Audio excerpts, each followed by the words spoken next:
Kalian belum pernah lihat kucing terbang kan? Lihat kucingku kepak-kepak sayapnya.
Hello, everyone. Welcome back to GDSC. I hope I am audible. So, I'm also watching you guys now here at the YouTube Live. If you guys can hear me, please drop down in the chat box so I can know that you can hear me clearly. I can already see a lot of people are here. Nice. So to get started, welcome back everybody. For those who are new, welcome to the family. And we are here welcoming you to GDSUM and also GDSC UniKL. And I'll be talking about it more in a while. And those who are here, how was the week? I hope you had fun. And those who were busy with Valentine, it's enough, bro. It's enough. Let's end that. Back to here, back to knowledge, back to learning here. Okay. So now, what I'm going to talk about is so, for your information, tonight's event is very special. And you know why? Because it's a collaboration between GDSC University of Malaya and GDSC University Kuala Lumpur. So, GDSC UM and UniKL are part of global developer communities for university students. And 2019 is the first year of its inception in Malaysia. Since 2019, GDSC has organized a variety of technical workshops, events, tech talks to empower the community with Google technologies by bringing the gap between theory and practice. So, that is not all why it's special, because we have something more, which is also, we're also joined by a very special guest, Iskandar Zulkarnain, who is working as a senior assistant director in an e-commerce MERS business. And yep, bring your friends in. Nice. I can see that all of you are saying you can hear me clearly. So I'm happy about that. So those friends who have set the reminder but not here yet, just bring them up. Call them. Just tell them the event is up. Faster, faster, faster. 18 people, not enough. We need to share more knowledge. Share it to your friends. Come on. Okay. Nice. I can see a lot of people hyped up. And those who want to know about what is gonna be about. So this event, today right here, we have three different sessions. But don't worry, you have breaks in between. So to get started,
okay guys, 1 minute up. So now I think we are ready. I hope you are ready too. So for those who are here, let's make some noise and I'll pass the stage to our community division for the next section. Bring it on. All right. Okay. Thank you so much, Praveen, for that. So yeah, today the community team of GDSCUM will actually be sharing with you guys about the design sprint. So first, without further ado, let me introduce the speakers that will be talking to you for the design sprint today. So firstly, there's me, Kesava. So I'm a second year student of computer science. I'm specializing in data science, and I'm the community lead for GDSCUM. So let me pass it to Atira. Hello everyone, my name is Nur Atira. I am currently in my second year of studies in Bachelor of Software Engineering in University of Malaya, and I am one of the community team members in GDSC. I'll pass it to Sabrina. Hello everyone, my name is Sabrina. I'm doing second year economics in UM. I'm also a member of community team in GDSC UM. I'll pass to Samuel. All right. Thank you, Sabrina. Hello, everyone. I hope each and every one of us here are doing extremely well.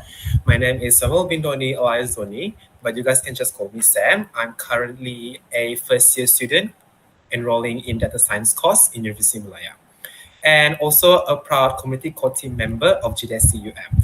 All right. I think I'll pass it back to Kesava. All right. Okay. Thank you so much, Samuel, for that introduction. So, without further ado, let me just get right into the design sprint. So, most product teams will actually have to go through this cycle that you see here in the screen right now. So, they would have to build something, go through the tedious trouble of launching it, and putting it in the hands of the users. Once it's in the hands of the users, they're able to get an idea of how a user can actually feel when they're getting the product or when they are using the product. So, are they actually satisfied with the product or unsatisfied? Do they have any feedback on what can be improved in this application? So from this process, we then learn from the users and then we try to ideate on how we can improve the product and solve the problems faced by the users or even add features that make them enjoy the product even more. So normally, since we've already launched the product, these sort of new ideas and improvements will be the updates that are done to the application. So this part can incur a bit of cost later on compared to if it was launched previously during the planning phase itself. So this is an incredibly time consuming and expensive process. But actually most of the time and money is concentrated in these build and launch phases. So what if we could actually shorten the cycle? What if we could remove the parts that are both time consuming and expensive, letting us not only save time but also save money? So now that is the whole purpose of the design sprint that we are conducting today.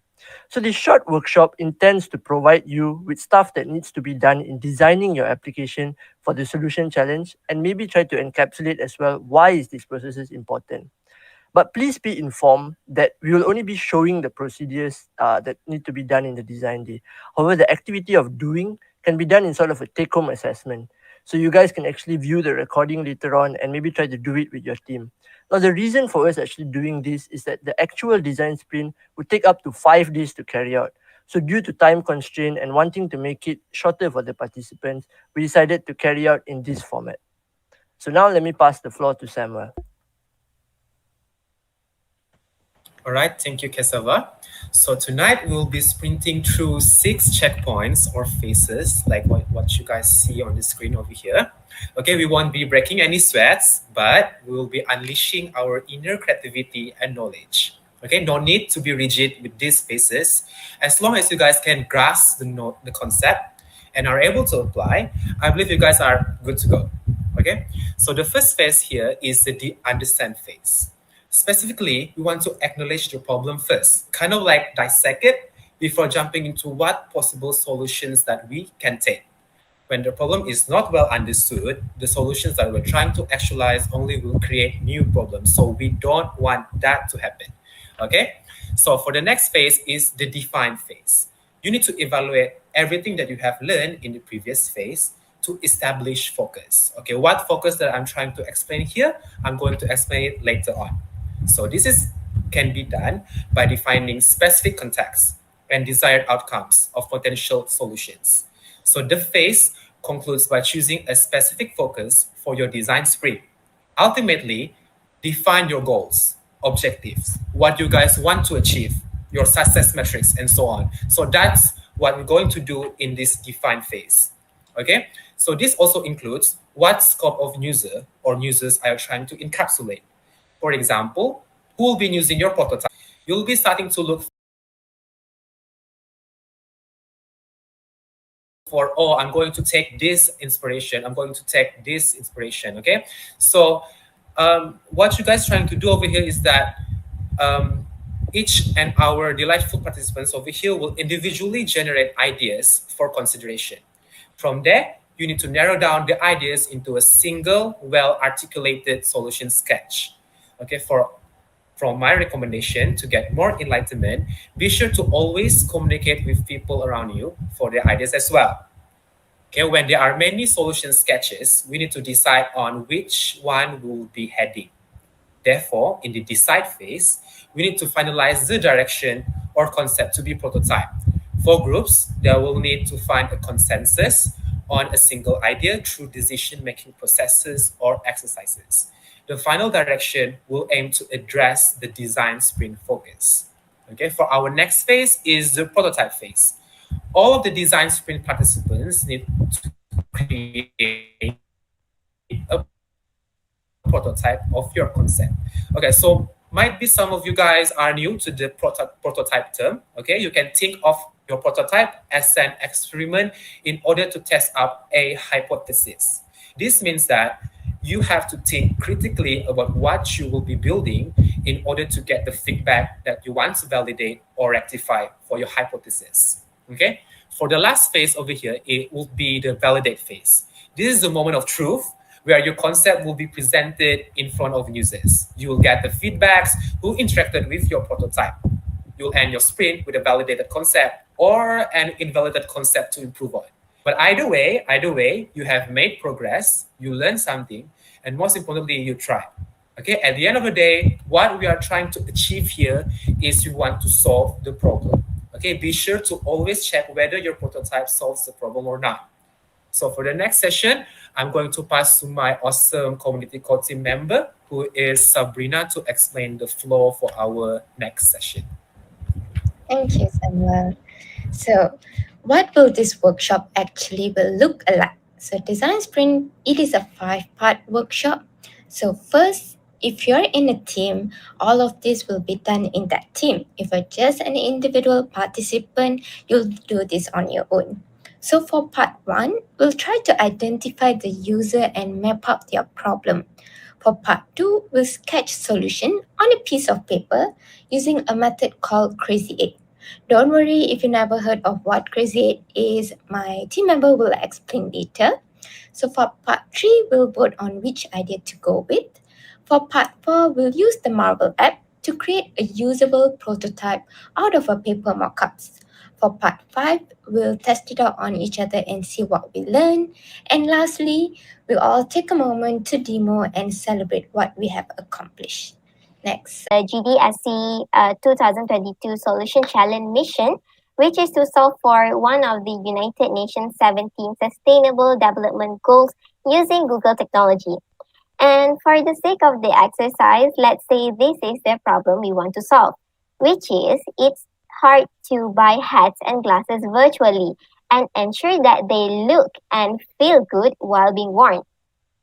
Well, simply put, successful solutions solve a well-defined problem. It is really important for you to truly understand the problem. And some people just jump into building a project that they are super excited about, but end up with a small number of users. And this could happen if we started at the wrong place, where the solution that you are focusing does not solve the actual problems.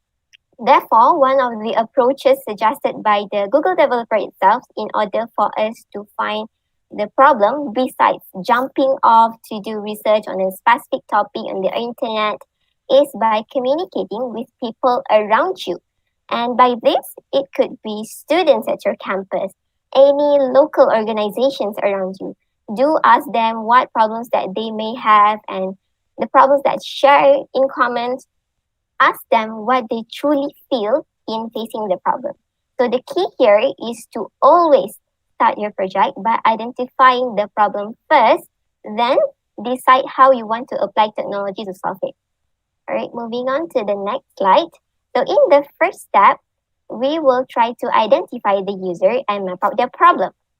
So you can simply take a pen and a paper or use any kind of tools that you are comfortable with and draw a picture of your user and give them a name. Yes, this is actually important because it helps you communicate about the personas. Then write down a few characteristics that will help define them as a user of your product. And one of the mapping method that you may use is user journey mapping method, where journey maps are often used for a specific type of users, also known as a persona. If there are many users or players involved in the problem space, multiple journey maps may be required, one for each user type. So how to start a journey map depends on where you are in your product cycle.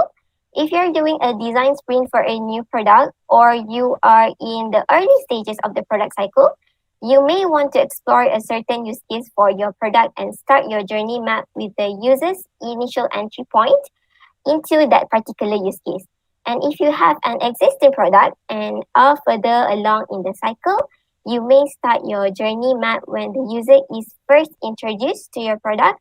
For example, when they are searching for your product or when they are onboarding or setting up an account. So as for example, here we have Joe and Muhammad with a few characteristics on the site. And this phase would be totally helpful for you as you can narrow down the problems and ideas you might have so that you can come up with a proper solution. Okay, so I will now pass the floor to the next presenter, Sam. All right, after mapping, our lovely design sprint participants will be going for the next part, which is sketching. Okay, for this part, we'll be doing the crazy eights method. Interesting term, is it not? But what is crazy eights actually? Okay, so for crazy eights is a core design sprint sketching method. It is a fast sketching exercise that challenges people to sketch 8 distinct ideas in just 8 minutes. So in this sketching part, there is no right or wrong answers. The goal here is to push beyond your first idea, frequently the least innovative one, and to generate a wide variety of solutions to your challenge. Okay, so so how is this thing will be done is that first you should take a piece of paper and fold it up like you see on the screen. Be prepared to set your timer for 8 minutes because you should be writing an idea down in each rectangle, generating 8 ideas in total. Hence, which also brought us all back to the name Crazy Eights. So when you're generating these ideas and writing them down, try and keep in mind the problem and the user. But be sure to draw and write down any ideas that come to your mind, completely unfiltered. This will help keep the creative juices flowing. So for example, the first rectangle will be the first interface whenever the user uses your prototype. Okay, let's say that you want to develop a directory for your homepage. So you can just utilize the first rectangle to kind of like sketch the options. Okay, so when the user clicks option 1, then you can utilize the second rectangle to visualize the next interface. It could be anything, okay? So don't worry if you're not a creatively inclined individual or you don't have any design background or you're not an artist, okay? The idea with the Crazy Eights exercise is to generate as many ideas as possible within a short time frame. Again, there is no right or wrong answers here. All right. Okay, we're trying to focus on the quantity of ideas, not the quality. So hopefully at the end of this exercise, you have got a ton of diverse ideas. Out of all of these, do bear in mind that some of them won't be workable, some of them might be duplicative, but some of them could be the root for your solution. You never know unless you try. So unleash your creativity, go wild with the visuals. Rest assured, it is not necessary to be very specific. All right, for the next part, which is the decide phase, I'm going to pass it to Sabrina. All right. Okay, so we have done part 2, which is sketching. Now it comes to part 3, which is deciding. So put all of the ideas down on a table or on a paper and it's time to vote. So we'll be using a dot voting system and everyone can vote for whatever they want as many times as they want. So the idea with the most votes win. This is how we will be doing if it were in a physical setting. So this process provides an opportunity for the team or for the individual to gain a better understanding of the intended solution and also to look into the differences from the similar idea. Plus, narrowing down your ideas can ensure you stay focused on accomplishing the task that needed to be done. So I'll pass to Case. All right, okay, thank you, Sabrina. So now that we have an idea, it's time to prototype. So the process is, for me, is one of the most important parts of this design sprint. So why is it important? So firstly, it allows us to evaluate the technical feasibility. So from designing the prototype, you'll be able to understand which aspects of the idea would be difficult to develop or even maybe impossible to implement later on technically. So from here, you're able to rectify any sort of problem that you discover and try to find a different method to approach this feature or maybe to implement this feature. So another important reason of carrying out prototyping is that it allows us to simulate the real product. So by simulating the product, you'll be able to check the design suitability before it even comes to production. So from here, we are able to discover any design errors. So this would mainly be in the interface. So from here, you can also rectify similar to that of the technical aspect of it. Finally, prototyping allows us to provide a focused feedback. So in each team, I believe that each member would have a different vision of how the application would turn out. So by coming up with a prototype, you can have an engaging discussion on how they would want certain features to be implemented, or how they would want the user interface to look for certain aspects of the application. So from here, from the discussion, you're able to unify all these ideas when coming up with the product. All right, so now that I've sort of explained on the importance of prototyping, so you should have drawn from the previous aspects of the previous steps. So you would have drawn the user interface and whatnot. So this will be where you try to sort of map it together. So from drawing with the previously in the sketching that you carried out, you can sort of separate it into which type of interfaces would go together. So for example, if you look at the screen right now, for the previous problem, which was related to the hat and binoculars, so we can see that over here we have like the sign up page, and then what would the user do over here? Maybe they would tick what they would want to do. They can even combine. So it'll be something like this. You can even add extra pages, like maybe a transactional page where people would go to carry out their payment. So all of this can be done here.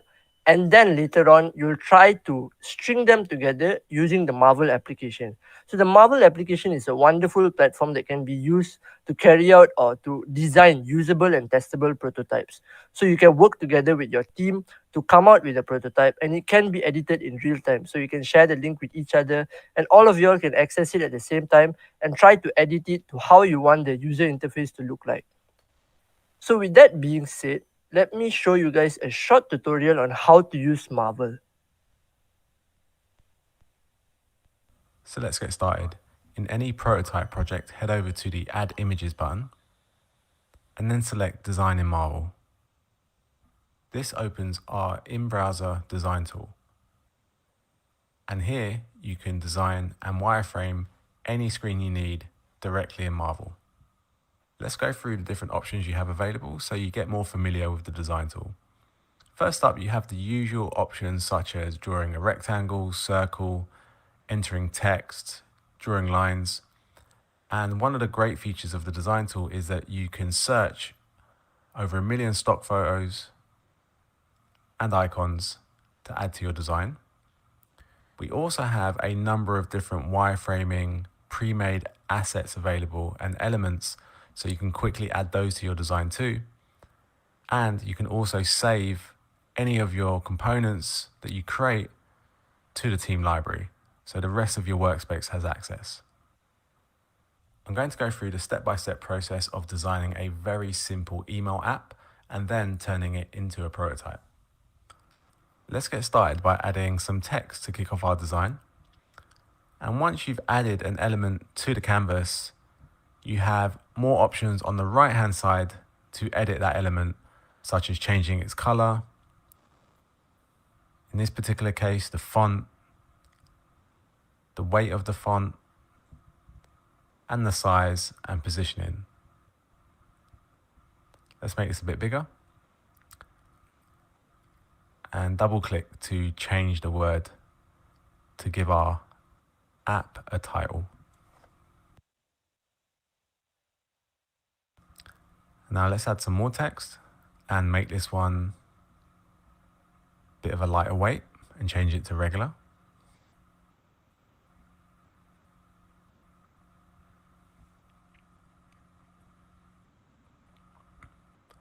Okay, so this is looking good. So time to add some pre-made elements and assets from our wireframing library. I'm going to add a status bar and a button. And I can double click on this button to either edit the color, the shape, or the text. Here I'm just going to change the text for now. And my first screen looks good. Now I can add another screen by hovering over the bottom left-hand option, Add Design, and clicking on that gives me a new canvas. So I'm just going to go through and add some more elements once again. This time round, I'm going to add a navigation bar, double click to edit it, remove a couple of the items that I don't need by just hitting delete on the keyboard. And now I can copy and paste some of the other wireframe elements to quickly create my inbox. This looks good. Let's move on to the next screen. So on this screen, I want to show the contents of the email. So I'm just going to add in a bit more text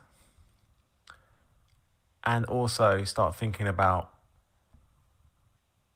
what kind of image I want to use from the stock photo library. And I think a cat seems like a good idea. So let's add one of those in. We have our very furry looking cat. Let's resize it to make it fit. And it looks like the cat's a bit bigger than the artboard. So by clicking on the artboard name, I can now resize the canvas to make the cat fit. And let's copy and paste some text to make it fill it up. And we are good to go. We have our email screen. So let's click close, and that takes us back to the project, and we now have our 3 designs waiting to be turned into prototypes. Hover over any of the designs and click on prototype, and you'll be taken into the prototype editor where you can click and draw interactive hotspots over the top of your design to make one screen link to another. So I'm just going to go through linking the screens together and getting to that final screen of the email content, and then linking back to the previous screen to finish the prototype. Now, if I close the editor and hit play, we get to preview the prototype in the browser. Now that I have a working prototype in Marvel, there's so much more I can do with it. I can share it with other people directly to their phone or desktop device. I can turn it into a user test and start testing it, or I can ask people to leave comments on it so I can get more feedback. To find out more about those things, check out our other videos. And that wraps up our guide to designing in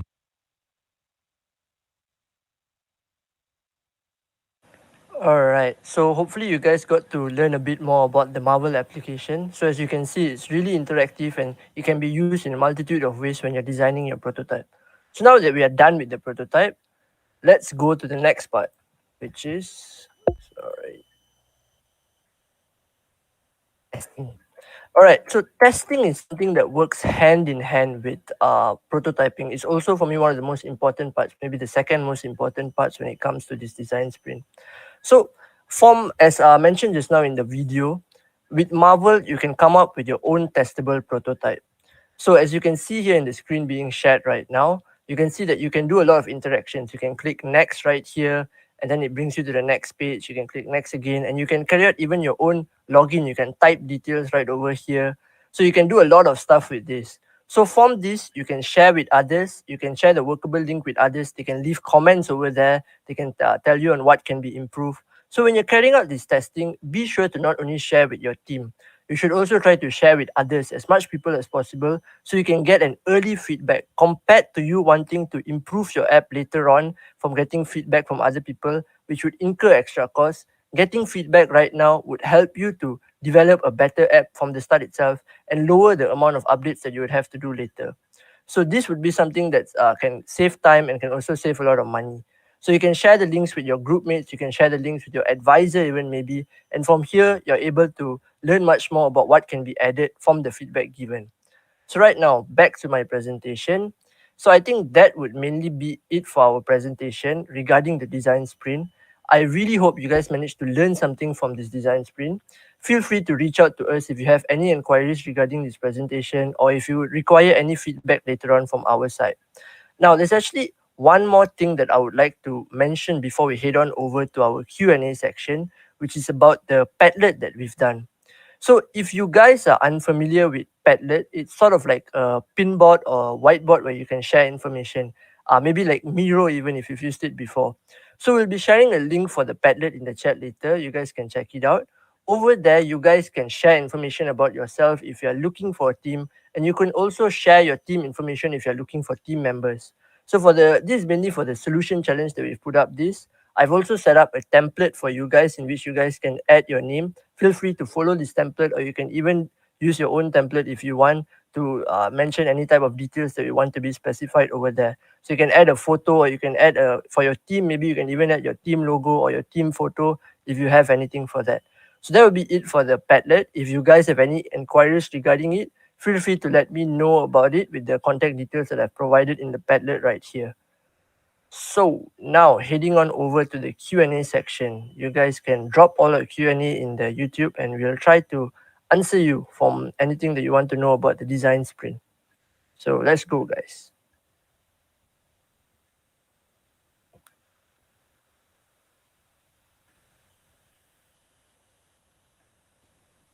So I'm looking at the chat right now.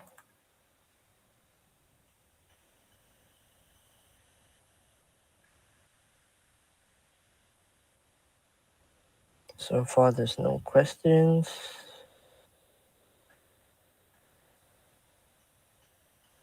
By the way, guys, the recording can be later be found in our GDSC page. So over there, you guys can access it, and you can try to carry out this design sprint again. And maybe if you have any inquiries also, you can reach out to me in the LinkedIn information, or even my phone number I've put up in the Padlet. So you guys can feel free to reach out to me there. If you've designed something and you want to be and you want some feedback regarding it, maybe you want me to test out your prototype, feel free to just let me know, and maybe we can try it out later.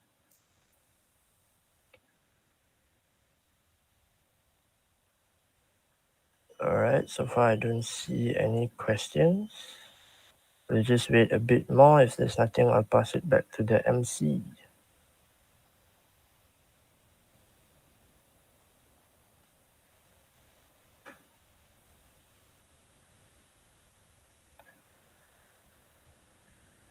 All right. I believe there's no question in GDSC UM's YouTube Live. What about UniKL?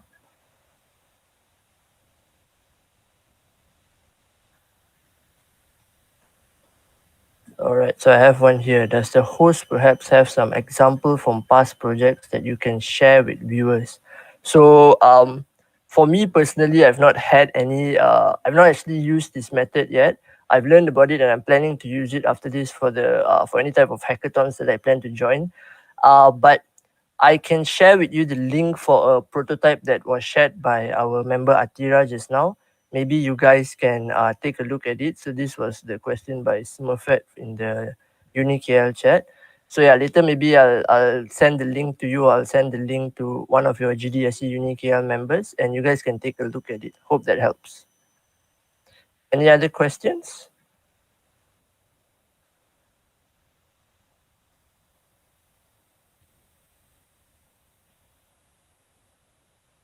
All right, perhaps we'll wait until a while more.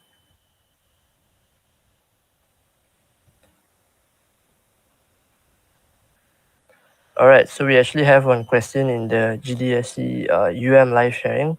So this is by Z. So if the design sprint were to be carried out via online meeting, how would you suggest it to do it? Or would it be the same? All right, so yeah, as mentioned just now, when Sabrina presented, some of the parts have to be carried out when it was done physically. So maybe for certain parts like the designing, it can be done online using the Marble app itself. You can carry out drawings on the app itself. You can add text. You can add certain type of images. Maybe you can even carry out a drawing, and then maybe you can scan the image and then add it to the board later for for Marble. Because Marble you can add images as well. So by using that power, you can just scan some images that you've designed, and then you can share it on the Marvel board. Then all of your team can share it, as the links just need to be shared with your team, or you can even add their email to the design, and then they will be able to view it. So yeah, that's a good question, Z.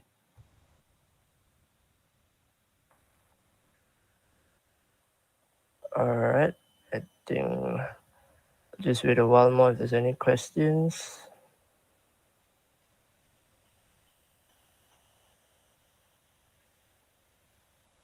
All right, okay. I don't think there's any more questions for now. But if you guys have any other questions, feel free to reach out to me with the with my LinkedIn or with my phone number that's mentioned in the Padlet. But that's all for now. Hope you guys enjoyed our presentation. Hopefully you guys managed to learn something. And good luck for your preparation for the solution challenge. So I'd like to pass it back to the MC, Praveen. Thank you so much, Case. So, guys, I hope you guys learned more from the first section. And first of all, thank you, Keswa. Thank you, Nor Atira, Nor Sabrina, and Samuel, the community division of GDSC UM. They did a great job. And for me, my favorite part was the Crazy 8. It was amazing. It was literally amazing. And I would say, yes, such things when we do it in physical, it's a lot more fun. And when the creativity that comes out in physical is a lot more, I would say, mind-blowing. And of course, I would like to remind you guys about the Padlet also that was just talked by community division just now. So if you guys notice, if there was a picture just now in the Padlet, there was Case. So if you guys want to drop it there, you guys go ahead also see Case face right there, or also drop by there just to see what is going on the Padlet. So I hope you guys just go there to know. And yes, hope everyone enjoyed the first session. Now, before we continue, the momentum is quite high, and let's slow it down a bit, So let's take a break. And from now, I'll catch you guys after 5 minutes. Thank you.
Hello, everyone.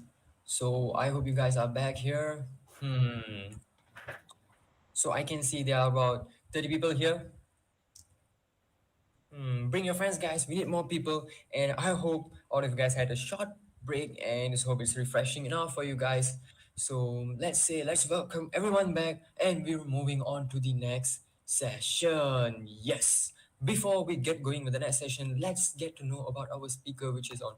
He's gonna talk about a workshop on UX and product design. So our speaker today is currently working as a senior art director in an e-commerce business. He's a seasoned creative designer with more than 5 years of experience, responsible for daily visual designs needs for in-house and agencies. He has helped many teams with different goals, solving their visual problems, acquisitions, content, product development, and many more. He has been practicing UI UX on various environments, virtual expos, augmented reality, virtual reality, web development, and many more.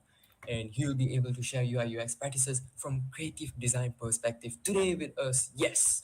So the man is none other than Iskandar Zulkarnain. So the floor is yours. Hello everyone. Hey, audio good, I believe. 1 second. Yep, we good. Okay, hi everyone. I hope everybody is having a good Friday night. Okay, I'm here to share a little bit about like whatever you guys are doing here. I'm gonna try to help a little bit in terms of the visual and product design, in terms of the UI and UX in short. Okay. So before that, a little bit of introduction about myself. So that's me and that's my cat. And I am currently working as an art director in a company, but I also try to work on UI UX projects at nights and on weekends. It's kind of like you could say a passion project.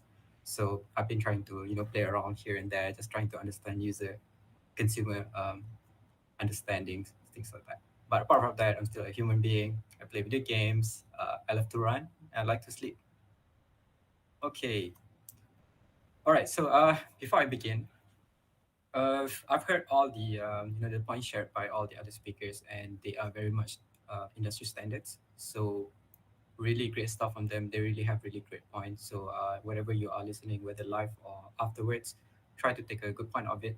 Those process are is the right way to do things. Okay, so before that, I'm just gonna start talking about visual and UI UX. Okay, but before that, I want to make sure you guys understand what are we doing here. So some of you guys are UI UX designers, product design, visual design. You guys are also graphic designers. Some of you guys do softwares. Some of you guys do website designs. But why are you doing this? Why are you designing UI? Why are you designing an app? Why are you coding an app? Okay. So we are actually trying to solve a problem. Okay, this has been mentioned before in previous session. What we are doing here, we are actually solving a problem. We are solving a goal. We are solving an objective. So all this website you create, right?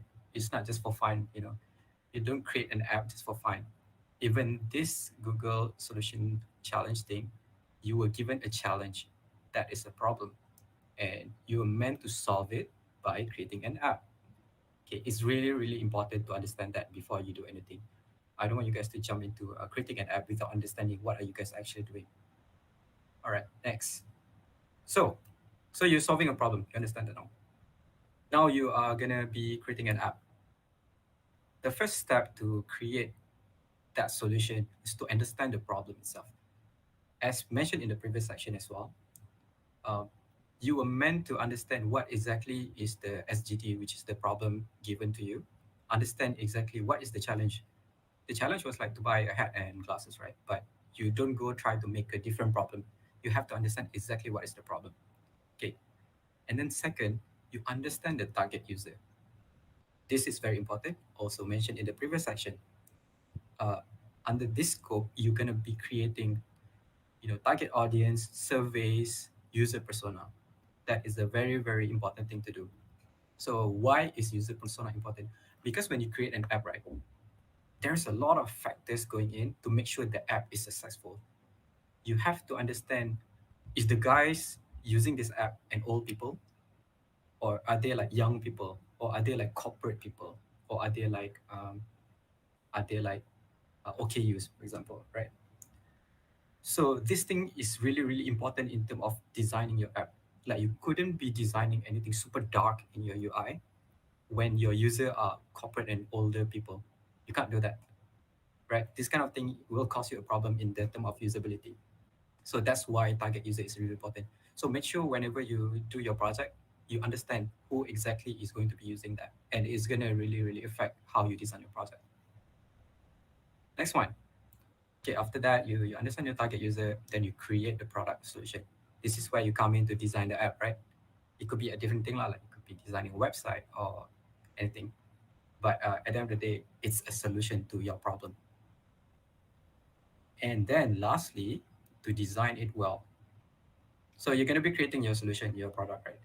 But at the end of the day, you have to create it to solve this problem. That you have to make sure it's designed well so that you achieve that goal. Because your goal was to help the user settle the problem, right? But you have to design it well so that people get to solve that problem with your app. Okay, so let's understand a little bit. So this is kind of a summary to what I was talking about. So you have a user problem, like contoh lah, people want to make an order, food online, and then people want to manage their projects better. People want to, how do I track my steps daily? Yeah? So you create an app. So you create an app to solve this problem. And then by designing this product, you have to measure the UI UX of this product. UI UX is, I'll explain that in a little bit, but UI UX is what we're trying to learn here. It's like, how do you design a good product? That is what UI UX is. Okay. Right. So what is UI and UX exactly? I want to explain more, but I want to make sure this is a very, very important term, especially when you get into the industry. Whenever you're designing something, you got to know what is the UI and the UX.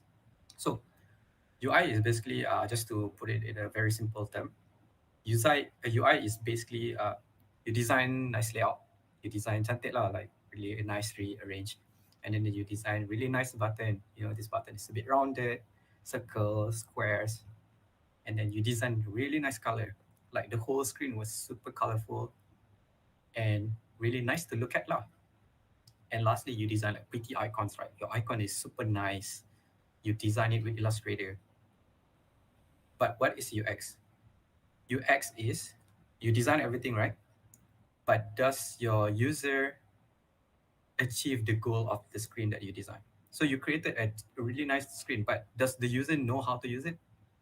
And how fast does your user get into your intended action? What is the struggle does your user have to get into your goal in the app? Does your user use the app the way that you want them to? Again, to understand this, you have to remember that you are designing something to solve a problem. Okay, so you design an app to solve a problem. You design an app to allow people to order food, for example. But then how hard is it for them to order the food? Like, do they have to click 10 times here and there and then go to payment method, and then they have to log in with Facebook? They have to share with their friend. You know, that's a very bad UX. Because I want to just like use an app. I open my app, I open the homepage, I want to eat that, order, pay, settle. That is a good UI UX. Okay, see that there is the difference over there. Okay, so yeah, just to put things in perspective, UI is, okay, you design a mug to drink with, right? And then the UX is, you see lah, the design is super nice, but when you drink it, you see lah what happened there. So is that a good UX? That is a bad UX. It's a nice UI, might be, but it's a bad UX. So that thing has to come together, okay? All right, moving on. So now you understand what is a product and what is a UI UX. So I don't want to go too deep into this because you have seen this process before. It's been shared by the community team. But the process is pretty much the same. You don't simply just like, you know, one stage to another, next. It's a cycle. When you design an app, it's a cycle. You learn. Learn is basically you find out what is the user persona, what is the problem and everything. And then you build, you create the app itself. You work with your developer to code everything. You measure. Measure is where the testing stage is. You dah design kan, but then you need to try this out on actual people, because like you think that, oh, I actually okay kan, boleh ni settle ni. But then tiba-tiba bila someone else use it, right? It's like, there's a problem. They are stuck here. They don't know what to click next. See, this thing is not your fault. This is where software design has to be tested again and again and again. All right. Okay, so I don't want to get too deep into this. Just now was a kind of a very simple product design process that you guys have to follow within this exercise, this Google solution design. But if some of you guys plan to go into the industry as a, working on startups and design, software design, app design, this kind of thing, you will get familiar with agile method. Agile method is a process that you should look at. It's a process that is used by, if not all, most of the app development people. It's a process. Like you define, design, develop, test, and then it goes on and on and on. Baru you proceed next. You don't follow the waterfall method anymore. Waterfall method is a very outdated technique. It's prone to cause you a lot of problems. Like macam tadi I tell you, right, like you design an app, suddenly some people, they don't know how to use it. So what happens next? You meant to go back to the previous stage. Okay, I again don't want to go too deep into this. Just keep an eye out for agile method. Okay. So there's a little bit of quote here you can read, but basically this guy Eric Rice, he created this concept called minimum viable product. This is also a term that is used a lot when you get into work. Minimum viable product is basically your app at the very simplest form of it. So let's say you are in a solution challenge, right? Like you meant to support you're going to be creating an app, so you have a lot of ideas, right? Excuse me. You have a lot of ideas. You have a lot of features that you want to put in, but you have like what, 4 weeks, 6 weeks, so you cannot put everything together. So what you do there, you create an MVP. MVP is basically the simplest form of your app that can solve your problems already. Again, refer back to what is the original problem. The rest is just an additional feature that you want to add in. The rest you can add in after and after and after. So MVP is the very important part, the very important function of your app. So finish that, basically you can launch your apps already. Okay, the rest it can be a later update. So that's how apps are usually released. If you see Grab, Uber, Foodpanda, everyone started with MVP, and then suddenly they have Grab Pay, they have like Grab Express, they have Grab Mart, all of those, right? They have like all of extra feature, but the original was just Grab, as in the transportation e-hailing. That was their MVP. Right, okay. Just to touch a little bit on wireframe. So let's say you have defined all your problems, you know who is your target audience, you understand your problems already, and then you know how to, you want to start to design your apps, okay? You're gonna pick a tool. Case suggested to use Frame App. There's a lot of other software out there to use this. You can even sketch with your hands, right? So you want to start to design the interface already, the UI. You define, okay, you want to create an e-commerce app, right? The one with the glasses, to buy a glasses and hats. So you start to design your screen, like you look at references, you look at Shopee, you look at Lazada, and you start to design. This one click to go where? This is a wireframe. Wireframe does not have to be super complex. There's a term for it, low fidelity and high fidelity. But that is much more for later on. Right now, what you have to understand is wireframe is just a sketch of how your app is going to be. Is the workflow, is the flow of your app itself. Like when you design an app, you want to know every single screen within your app, and then you have to figure out where does this button go to. Okay, so where do you want to put your buttons? Where do you want to log in? What is the first thing that people see? What if this page is an error? Where do they go to?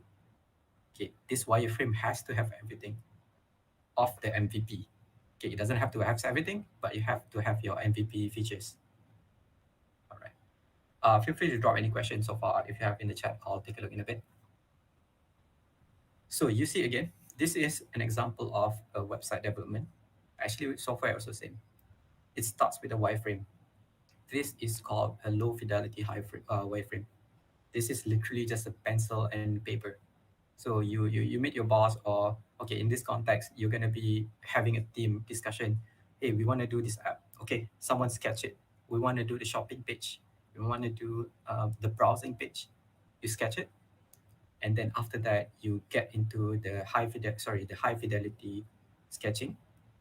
So high fidelity sketching is basically just a more complex look lah, like it's designed in software already. But if you ask me if you are rushing, no need lah. You just like from here, can terus go into your actual final product already. Okay. Yes, this is the final product. So see from the sketches what happens here. So why is wireframe so important? Can you imagine you have an app idea, you're not sure yet what is the flow, what is the screen. Suddenly you terus design the final product. You design so pretty, right? All the colors, everything. Suddenly your user stuck. Like, where is the login button? What happened if I click here? And then suddenly, I think this information is more important. See, this is too late already. You already designed everything. You already put a lot of effort. This is why you need to sketch this already. This is meant for you to discuss among yourself, to finalize this is the flow that you're going for your app. Okay, once you confirm that, baru you design to the high fidelity. Okay. Otherwise, this is meant to save your time and to catch a lot of discussion in the very early stage of your app development. All right, so okay, so just now I already touched about software's visual design, product design and UI UX. So now, how do we design a product well? With a good user interface and visual design. Okay, but I'm just gonna use the term UI here. So to design a product well, you use a very good user experience and user interface. Okay. So I'm gonna teach you a little bit of a few principles that helps you design a good visual design or UI. There's a bunch of them actually. There's a lot of them if you plan to go down this route.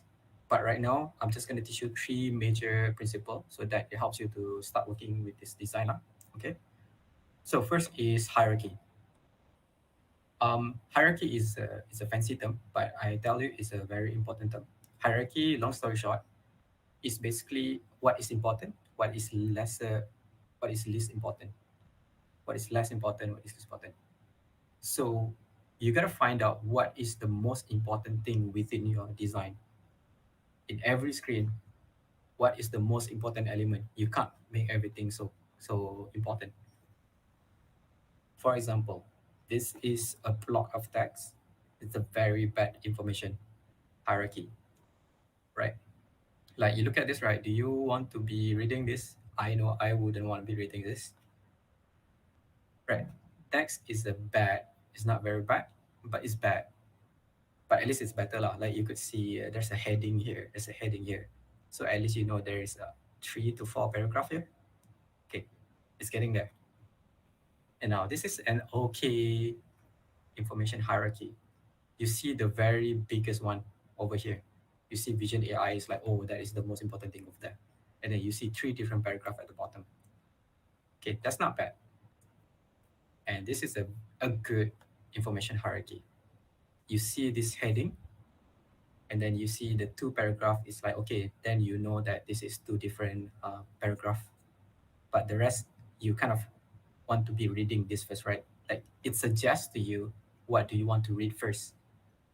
And then you want to read this first, and then if your eye skips on it, and then you will be reading this Vision API AutoML. If you're interested, then you will be reading the rest of it. See, that is a good information hierarchy. You don't make everything like this. It's like you're not even trying to suggest your user what is an important thing to do. Like they come to your app, right? They look at this, they're gonna be like, oh my god, I can't read this. I don't know, I don't want to be reading this. And then they just immediately bounce off. They just uninstall your app. Okay. So yeah, when you design an app, okay, let's get into this first. For example, in screens. So you're gonna be designing screens. Look at this on the left and the right. Right now, have a split second. Which one is the better one and why? Okay, I'll give you an answer.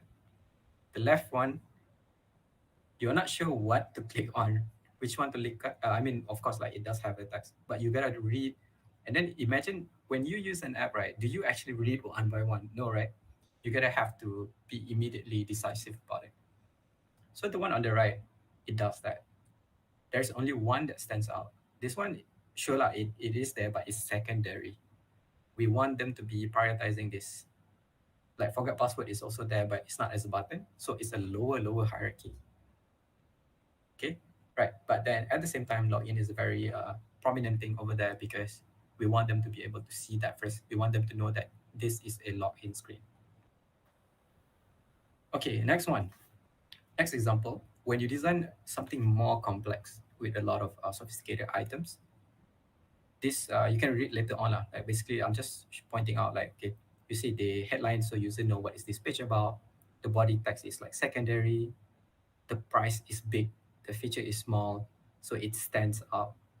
And then the rest, like the other item is designed in a way that it doesn't stand out too much. Like the color use is like quite diluted.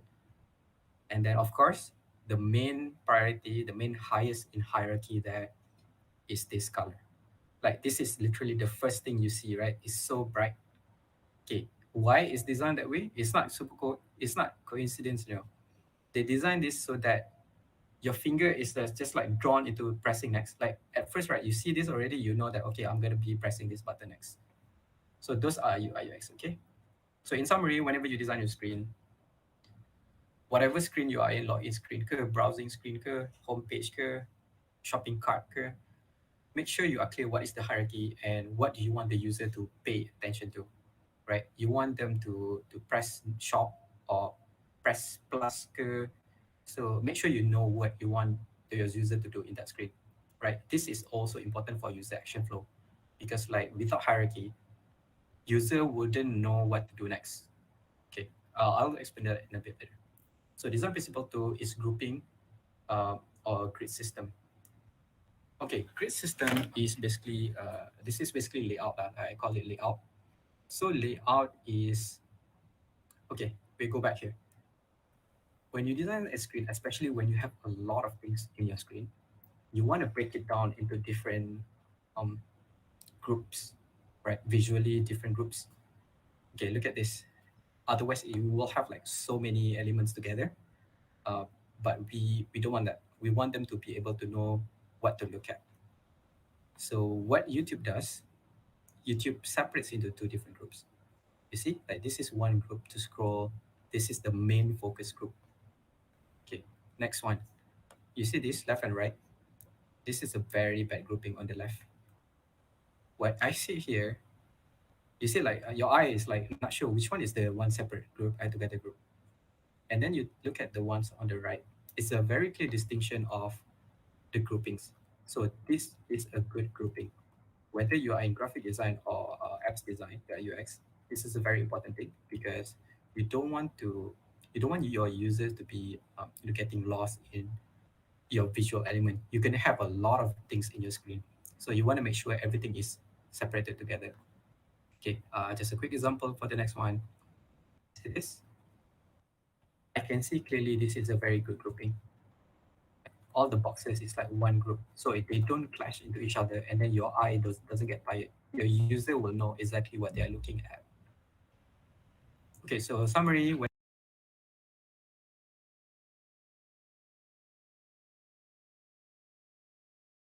page and see like, oh my god, so many things, I don't know which one to click at.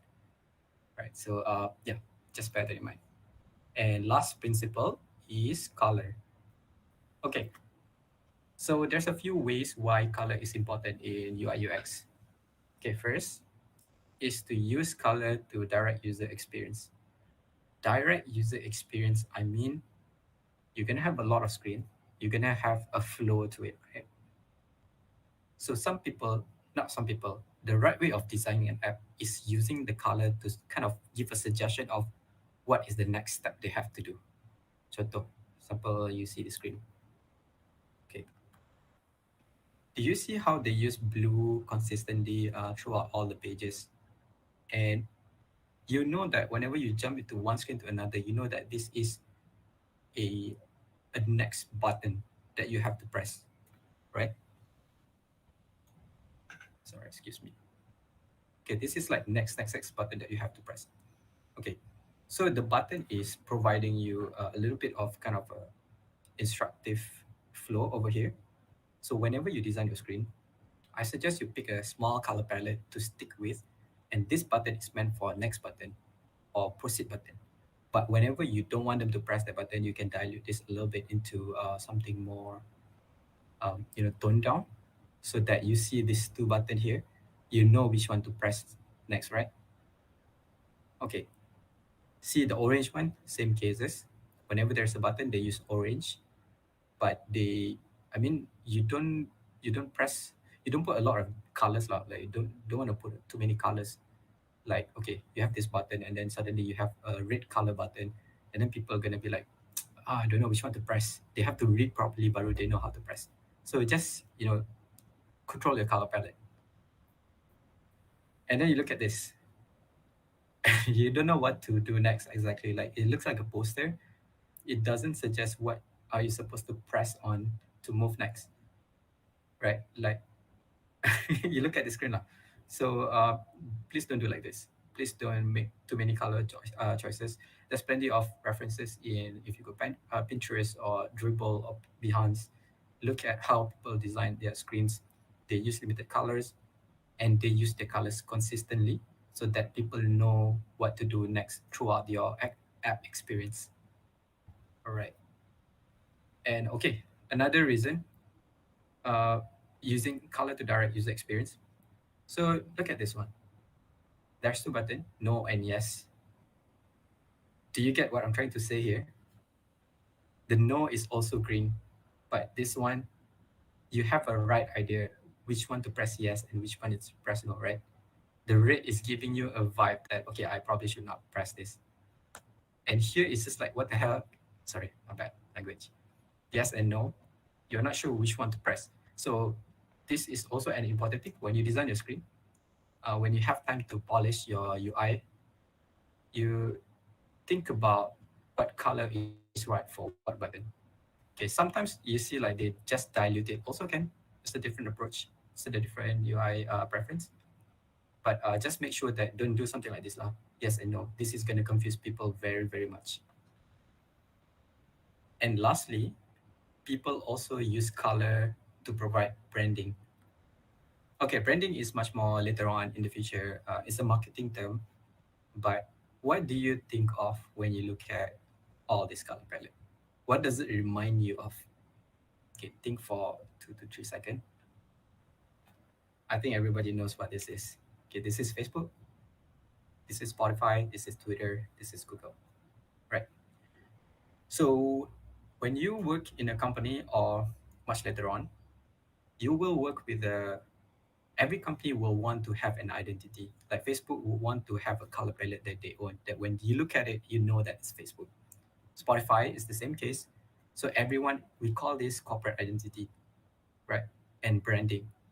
So wherever you work at, Foodpanda has like pinkish color theme. So you will design based on their corporate identity, right? All this color palette will be within your app. So sometimes we don't use color just for user experience. It's also to provide branding. But in your case right now, you're designing a solution challenge. You're not tied to anything, but I suggest you use a limited color palette, something like this. Improve your UI UX. Still don't mix it around just pick a color palette that you are comfortable and you kind of like you like about it, and you can use the color palette for different elements in your design, but use it well. But in summary, when we design your screen, you gotta use your color wisely. Stick to a small color palette. Don't use like purple or something. I want to use purple. I want to use pink. I want to use orange. All the colors in the world. This is a good tips. Just go find some color palettes online. Color palette for UI UX. They will suggest you a certain color range, maybe like 6 colors. Just use those colors in your app. Make sure one color is reserved for the highest hierarchy so that you can use that as the most important element within your screen. Okay, so and use your color consistently. When you design already with a certain color palette for homepage, maybe orange and black, your home screen is like orange black. Suddenly your page at the back suddenly is like purple and green. It doesn't make sense. Okay, don't do that. Use it consistently for branding and also for UI UX. Don't confuse your users. Okay, and it also, as a bonus, it makes your app look nicer if you consistently use the same color. Right. Okay. I have come to a sort of an end to my session. I do have an. I want to open the floor to everyone who for this little small activity. While I'm here for this whole session. Okay, I think Chat will share with us a little bit of Figma link. Okay, Figma is a prototyping tool. So I'm giving you an exercise to create a login screen. Okay, you can use any app, any tool. You can create with your sketch. You can sketch with your pencil also. It's fine. And then maybe you take a picture and then you upload. But go to this link in Figma. I believe organizer will be sharing this in the on the YouTube live streams. And then you drop your artwork there. Actually, it looks kind of like this. Hold on a second. Yeah, just drop your artwork here, and if anyone is interested, I can take a look at it a little bit in after 5 minutes, and then we can see what is the good application in your UI UX. Okay, this is just to open the floor. That if you go ahead, drop anything you want to test out, but use this element. Use profile. Okay, I want you to put in profile pictures, name, login, email, password, and welcome text. Forgot password and sign up. Use whatever I've shared with you just now and create a login screen. So and then I'll let you know what we can improve based on what you designed, and maybe we can learn something over there. But apart from that, I'll give you 10 minutes, and I think we can open the floor for a quick Q&A as well. While any of you can design something. Hold on a second. Okay, I'm gonna go to YouTube and see if we have any question. Yeah.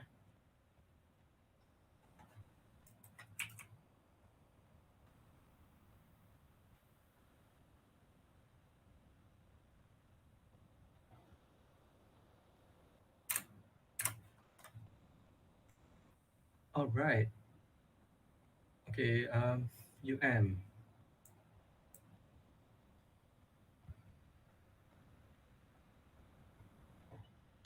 We have a first question by Atira Lokman.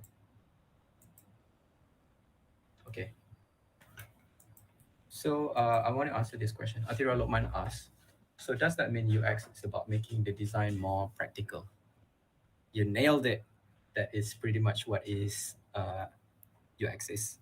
UI is designing something is nice, but UX is actually designing something that you can actually use. Okay, right now, remember, you are a software designer, UI UX designer.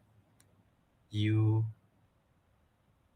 are meant to solve problem. You're not just here to design a beautiful app. That's not what you're doing here. You got to make sure what you design works. Oh, I see a lot of people in Figma. Way to go. Go for it, guys. All right, we have a next question. Zarin is asking, how to measure UX efficiency of an app? That's a good question. Okay, so remember just now we have the little triangle thing, right? Hold on a second. Let me get back here. Okay, this is why sprint and user product design process is very important. You can refer back to the sprint just now, but this is the same thing. When you create an app, you learn first like the user problem, the user persona, and then you build the app, and then you measure. Measure is the testing phase. So you create an app already that is finished already.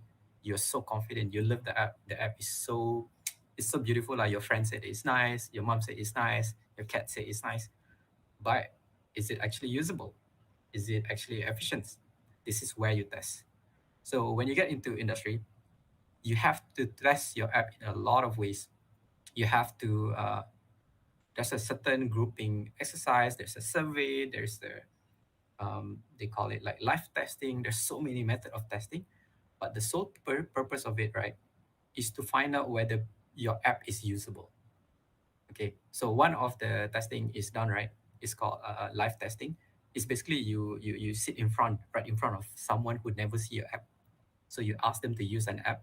You give them a certain goal, like, okay, can you buy glasses and hat, one glass from this app that I made, and then you just sit in front of her or him, and then you watch how fast do they get into that actual process. Like from starting the homepage, right? What do they have to do? Do they click on the wrong things? Good. Do they, do they actually like? You'll find all sort of funny things when people use your app at the very first stage, and it's completely normal. Okay, so that's like one of the tests to find out whether your app is actually efficient or not. And then from there, you take that finding, you learn back. It's a cycle.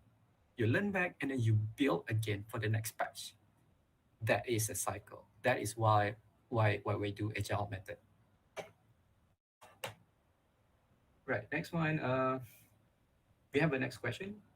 Sam, are the principles also apply to presentation slides? Oh, you're talking about presentations. Yes. Yes.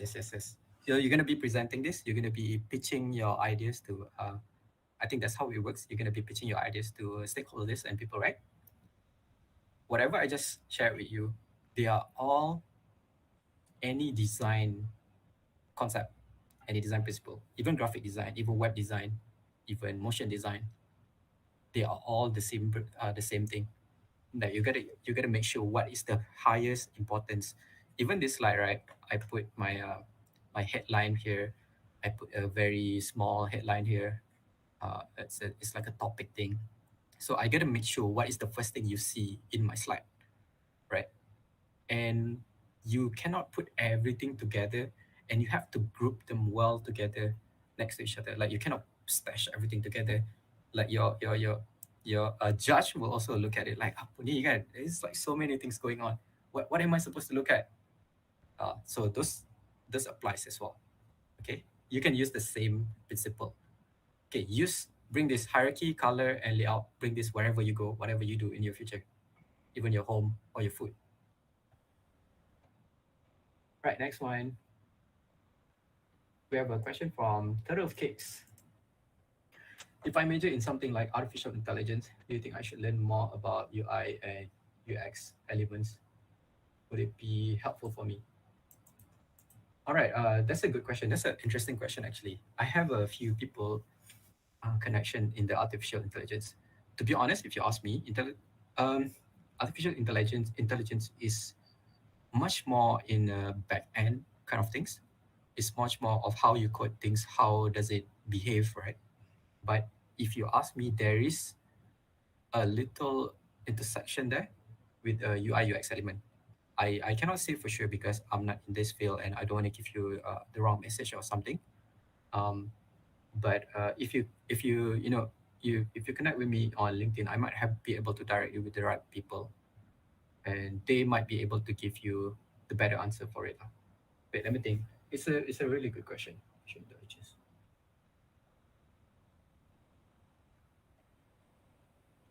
You got to understand UI UX is something more front end, something that user interact with.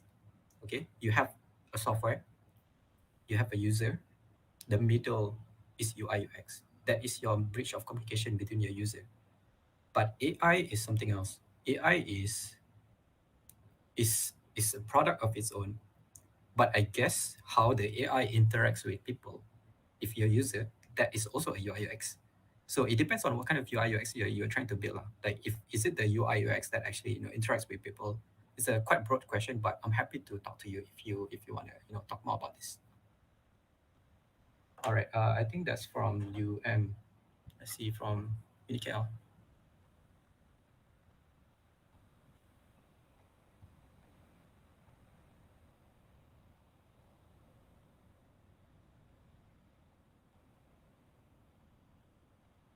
Okay, I don't know how to pronounce the name. Why do we need to have a profile picture in a login screen? You're absolutely right. And thank you for calling me up. Honestly, I prepared that in 2 or 3 minutes. You might not have to need a profile picture in a login screen. I think I confused that with myself with a profile page. Okay, feel free to skip that. Go ahead. And I have a next question from James Harry. How does it feel to be a senior art director? It must be a big responsibility. I believe my designers are here to see me embarrass myself as well. Hi, Amirul.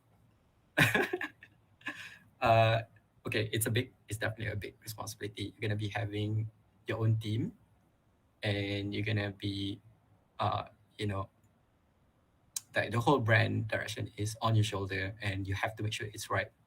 And you gotta really care very, very well about your brand. You gotta care that your brand work is not just a work anymore, and you have people working with you that you have to care about. Like you have to make sure they grow together with you. You grow together with them as well. It's a very heavy responsibility, but it's super fun. It's it's really super fun. I think in terms of collaborations and figuring things out. What is the direction moving forward? And figuring out different things. Like I want to experiment something different. Like this, all this thing has goals. What is the brand's goal? But can we try a different method of getting into that goal? So it's a really fun and very engaging occupation. You probably definitely love it. Okay. Right. Okay. No more question from UM and UniKL. Let's go get into our Figma. Let's see where we at.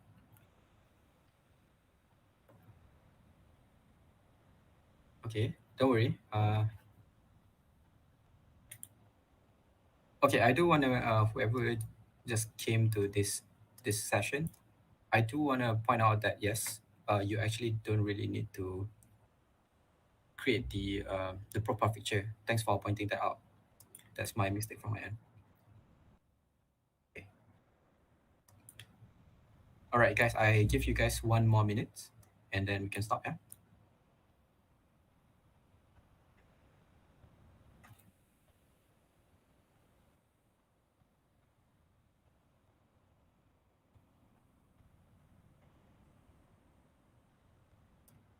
All right. Okay. Let's go through the first screen. Just a very quick one. Okay, this is a good one. Welcome to Figma. And then you have a little some sort of animation, which is good. A lot of app does have their branding position here. They have their illustrations or things, right? Email, password, forgot your password. Yeah, that's the way to do it. Okay. You can actually tone down this a little bit more. Maybe sometimes you just turn this into a stroke effect that you don't have to have a feel for it. Some people they hold on a second. Some people they just like leave the box out and then sorry whoever designed this, I cut your design block. Okay, something like this. But you got the hierarchy right. This is good. Okay, next. Username, welcome to the underworld, blah blah blah blah. Okay, password, email. Sign up and log in. This is also a good one. Okay, but actually right, I do want to suggest to you guys whenever you guys do the UI UX for fill in, sorry, the fields, you should tone down a little bit lah, because like you don't want too much attention for this. Okay, this is one trick as well. When you guys tone down this a little bit, it makes you feel like okay, this is meant to be something that you need to fill in. Like when you go into a screen, right? You know that when this is like toned down, like the opacity is low, you know that you're meant to click here and type in whatever detail that you have to. So that's just a little trick. Okay, next one. Come back. You. That's nice. That's nice. That's a good one. You see this in Facebook. This happens when you have logged in before and then you have uh, cookies stored to to remember you. Okay, email, password. Okay, good. But right now, I suggest when you do the actual screen, tone down this a little bit so that your green pops out a little bit more. But this is a really good one, not you. Okay, this is a good positioning. Forgot password. Let me see.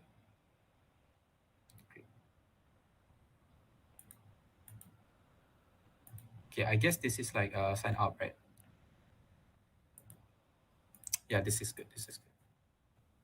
Welcome. Okay, see, I see this person has a really nice color palette over here. They're sticking to one color. Okay, this is good. Username over here.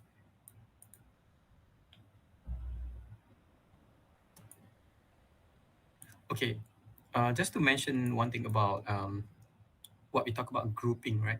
Right now, what I see, my eye is like looking at left, and then this one, these two items is like looking right. So you probably have to watch out for your grouping there. Let's say you want to design this right. You might want to consider putting everything in one side. Oh, but actually you will have the sign up button. But yeah, good. It's just that watch out for the awkward spaces lah. Like macam here, right? This is a question of alignment.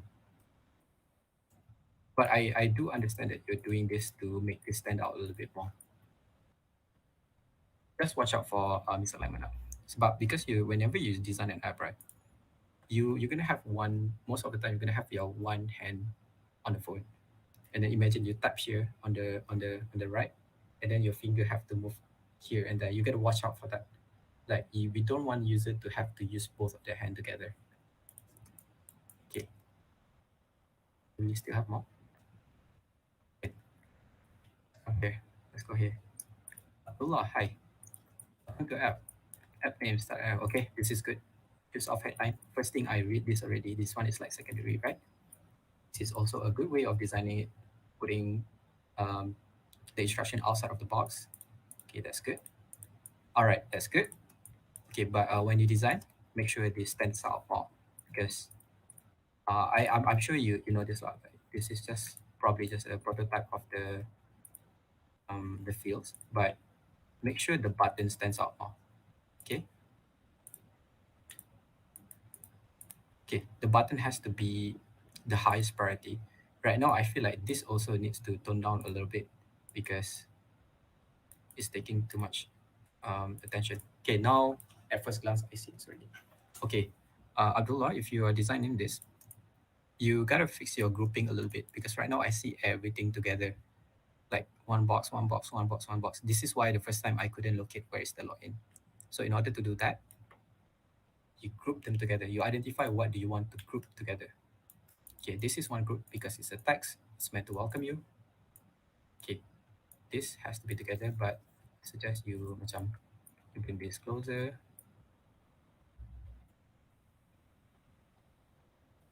And then you bring this closer.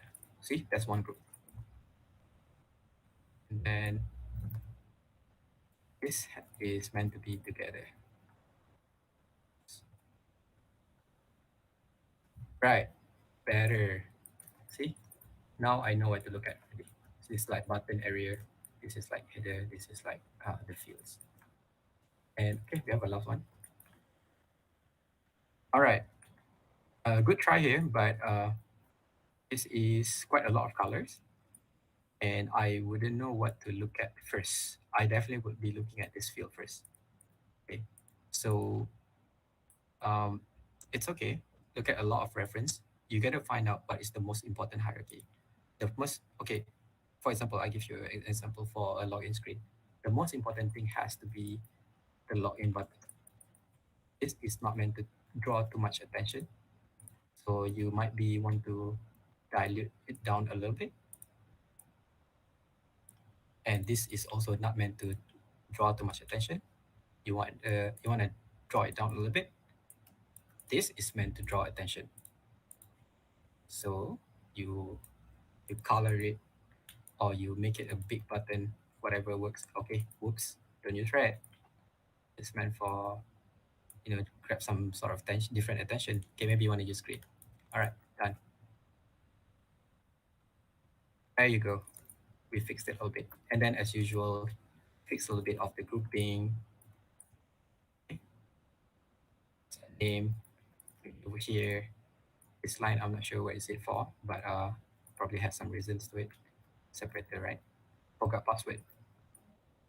Okay, forgot password, maybe. Okay, actually that's not a bad place. Maybe tone it out a little bit, so that overall we see a nice looking hierarchy. There you go. All right. Thanks for participating. I call this Fig Jam. You guys are doing great. You guys are on the right track, definitely. Just keep doing what you guys are doing. I think that sums up my session. Again, remember, you are a problem solver, so pay attention to how you are designing your app. and make sure they are using your app very well to solve their problem. At the end of the day, your app has to solve that problem. Okay, that's all, and you guys can contact me if you have any. Oh, hold on a second. I do have one question.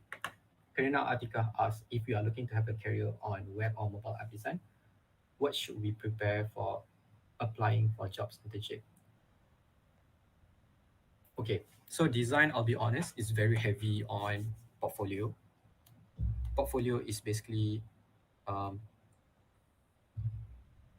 you have to try to do some app of yourself. Okay, you maybe as okay, portfolio is basically some sample works that you have done before.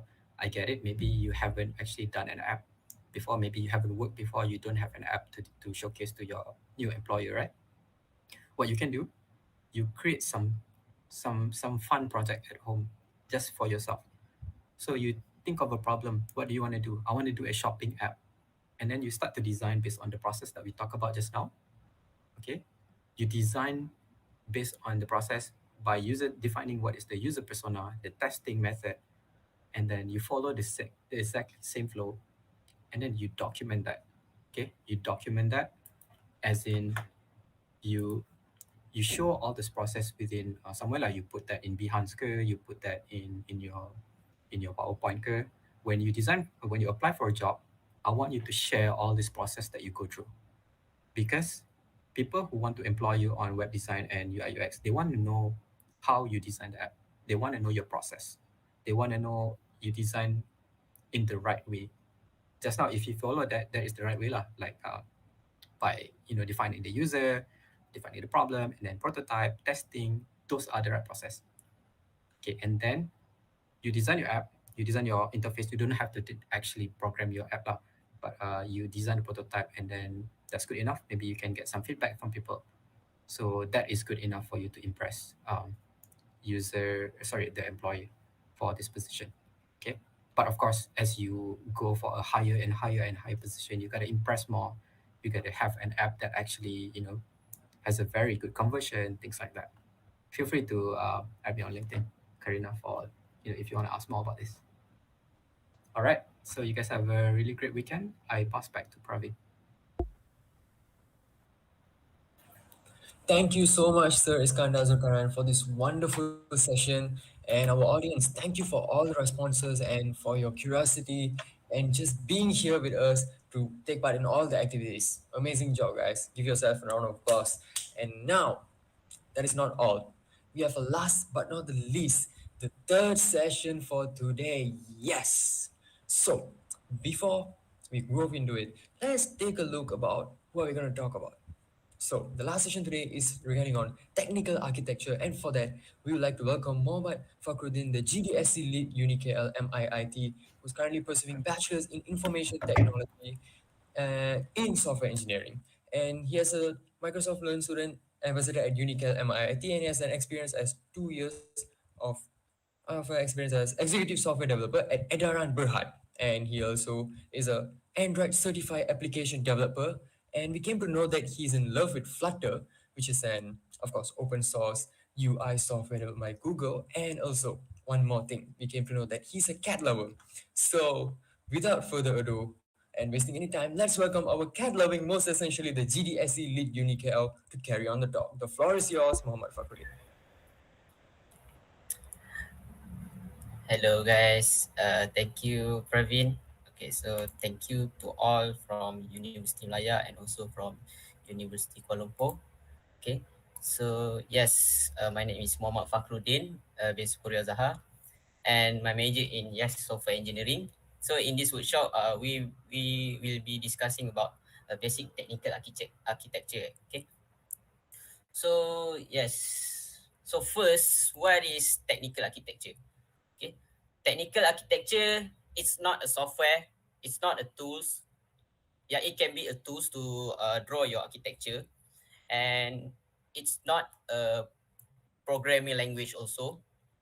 It's a technical architecture is a simply the organization of the apps or software. Okay, so it's a diagram. This organization includes all components, how they interact with each other, the environment in which they operate, and the principle used to design the software. in many cases, it can also include the evolution of the software into the future. Okay, so yes, why we need it? Okay, so first of all, it's a part of planning phase in the software or apps development. Okay, so if you learn about software development lifecycle, there is a phase called design phase. So design phase is all about your architecture, design your prototype, do the mock design, and yeah, it's all about the design lah. Okay, so yes, you are not going to start your project without planning, especially when the project involve a huge of money or budget if you are in company or in organization. Okay, so nobody gonna spend money on your project if you don't have a plan, right? Yeah, in business there is no trust me, I'm a programmer, trust me, I'm a coder. No, we don't do that in the professional organization, okay, or institution. Okay, so secondly, better communication with a non-tech person. Okay, so the reality is when you need to understand one thing. Okay, if you are in the company or organization, you will deal with the finance department, human resource department, or top of the top shareholder or executive, or maybe you are pitching in front of the investor. Okay, so not all of this person in your company or your organization knows code or technical things. So you need a diagram or architecture to explain to them. Okay, yeah. So lastly, documentation for maintainability. Okay, so imagine even with the documentation, it's hard to maintain the apps or software. And now you imagine to maintain the software without documentation. Okay, so that can be very hard to improve the software or do some changes, or maybe you want fix the bug. Okay, so architecture is very important things in a software development aspect. Okay, so next. So this is the example of technical architecture, or we can call it as a software or technical architecture. Okay, so this is Uber apps architecture. Uber technology may look simple, but when a user requests ride from the app and the driver arrive to take them to their destination, okay. But behind the scenes, however, a giant infrastructure consisting of thousands of service and terabytes of data support each and every trip on the platform. Okay, so whose responsibility to design an architecture? It's not a coder or programmer, it's a system analyst responsibility, but depend on the company you work on. Okay, if you go to the startup, you learn a lot because you do a lot of things. You being a jack of all trades, you the programmer, you the database admin, you the software architect, system analyst, and so on. Okay, but if you are in a large organization, specific role will do only specific tasks. Okay, if you are system analyst, then you just do the documentation and decide the architecture. Okay, so yeah, you can see this is the database. Okay, so this is the log file, this is the microservices. Okay, so this is the protocol. When you request from server, right, you use the HTTP request. So this is the protocol, and also WebSocket. Okay, so next. Okay, so when people think of apps, they usually think about mobile apps or laptop or desktop or computer, tablet, or even smartwatch. Okay, so we think about mobile application written in Kotlin. Kotlin is a new thing, right? Kotlin is pop up because Kotlin is appear because there is a sue from the Java from the microsystem company. They sue the Android, I think. So that's why they use their own language. That's why we have Kotlin now. Okay, and Java or Swift or maybe cross-platform like Flutter. Okay, we think about HTML, CSS, and JavaScript, but this is the only part what makes our apps works. Okay. So in reality, apps have much more than that. In addition to the front end or client, there is an entire back end to most application. So most back end even have multiple parts, which can mostly be bugged into running code, data storage, and other service. Okay. So actually, this symbol is a symbol service from the Google Cloud platform. Okay. So later, if later I want you to write down your own architecture, but you doesn't need to draw the logo. Okay. you can write the name of the product. Okay, so if you want to use database such as MySQL, then just write MySQL. Okay, so next. Okay, so let's walk through an example. Let's say we want to build a photo sharing application. We can start by defining the client. In this case, we want it to be a web application.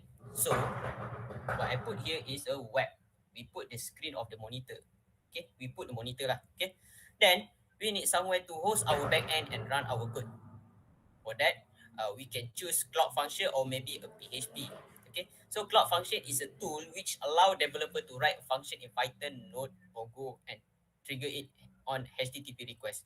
Okay, so actually, I will tell you about Cloud Function later, but it's all about how you decide your architecture. If you want to use microservice, then you can use Cloud Function or standard application. Let I tell you about Cloud Function. Okay, so maybe most of us never heard of this service, so it's okay. And yeah, we also need somewhere to store our user information like username or password or maybe address, home address. For that, we can use Firebase Firestore.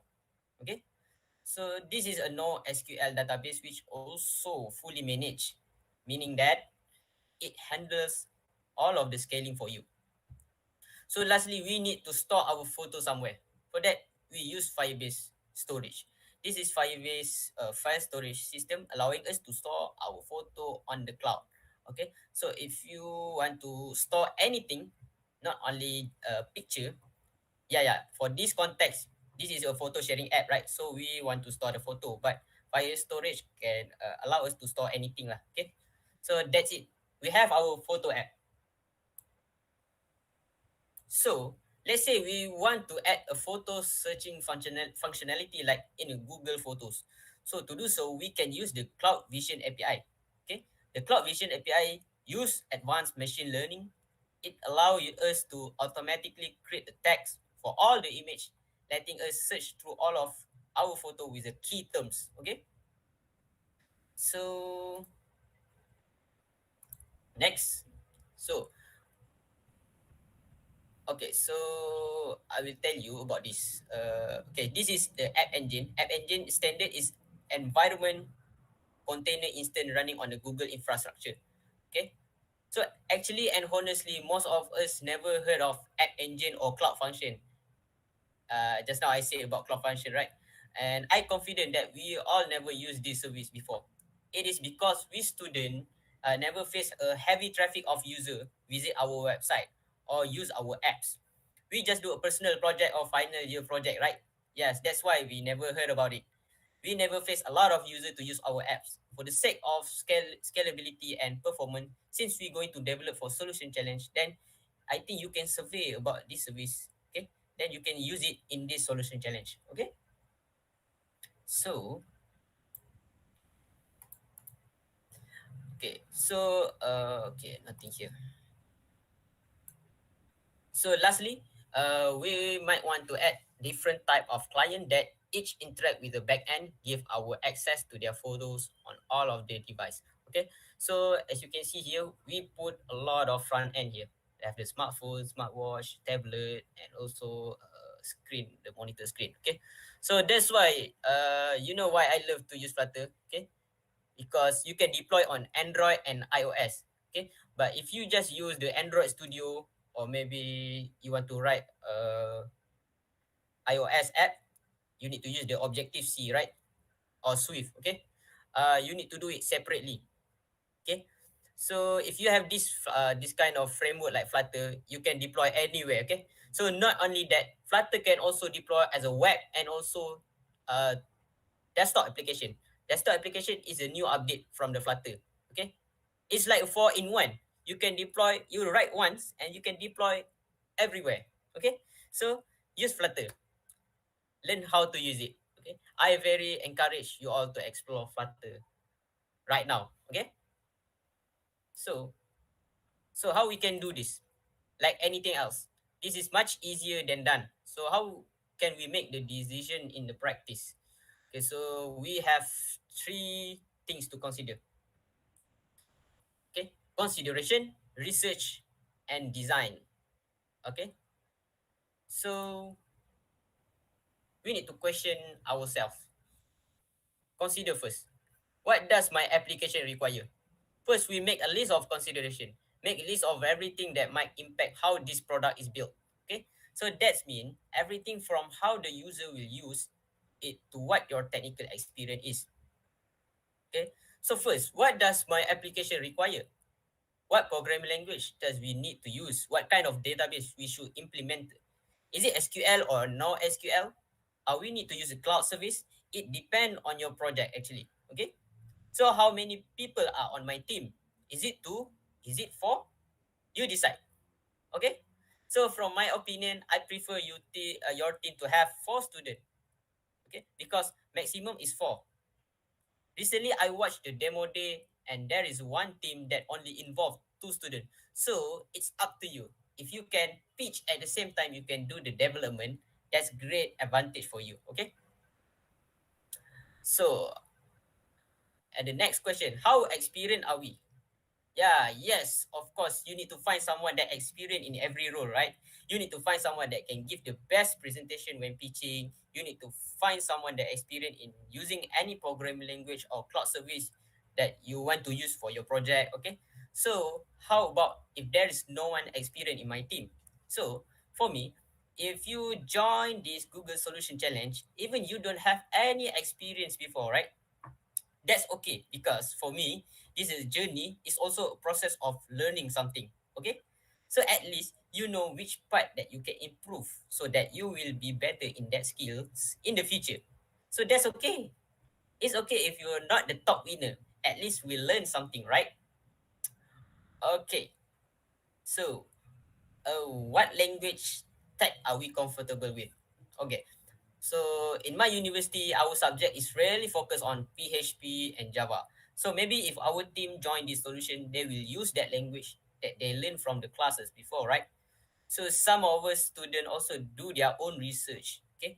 So yes, even our university doesn't have Flutter subject, but we have students that know the Flutter framework. They're doing their own self-exposure. Okay. They do their own research. Yeah, it's up to your team. Ask your teammate what programming language that your teammate familiar with. Okay. So what is our budget? This solution is a long-term games. Okay. It's all about scale your project. Google Cloud Platform have their limit capacity for free tier for every each of the service. Okay.